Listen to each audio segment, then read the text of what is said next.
নমস্কার, আজকে আমি বানিয়েছি দারুণ সহজ ও মজাদার ফুলকপির রোস্ট, যা হোটেলের স্বাদকেও হার মানাবে।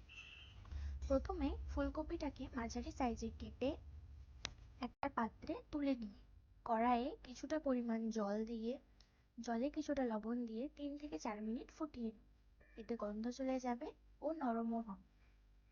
এবার এই ফুলকপির রোস্টের জন্য আমি একটা মশলা বানিয়ে নেব।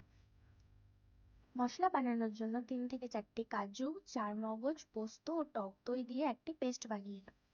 এরপর কড়াইয়ে সামান্য পরিমাণ তেল দিয়ে মাঝারি আঁচে ফুলকপিগুলো হালকা গোল্ডেন ব্রাউন করে 2 পিঠ ভেজে নেব।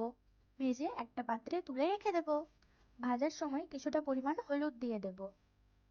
ফুলকপিগুলো ভাজা হয়ে গেলে ওই কড়াইয়ে যেই তেলটা থাকবে ওই তেলের মধ্যে সামান্য তেল দিয়ে তেলটা গরম করে নিয়ে তাতে একটা শুকনো লঙ্কা, তেজপাতা, লবঙ্গ, দারচিনি, এলাচ দিয়ে দেব। তারপর 1 চামচ আদা ও কাঁচা লঙ্কার পেস্টটা দিয়ে দেব। মশলাটা তেল ছেড়ে দিলে তাতে আগে থেকে করে রাখা পেস্টটা দিয়ে দেব। পেস্টটা দেওয়ার পর সামান্য হলুদ, জিরে গুঁড়ো, লঙ্কা গুঁড়ো এবং সামান্য কাশ্মীরি লঙ্কার গুঁড়ো দিয়ে মশলাটাকে ভালো করে কষিয়ে নেব।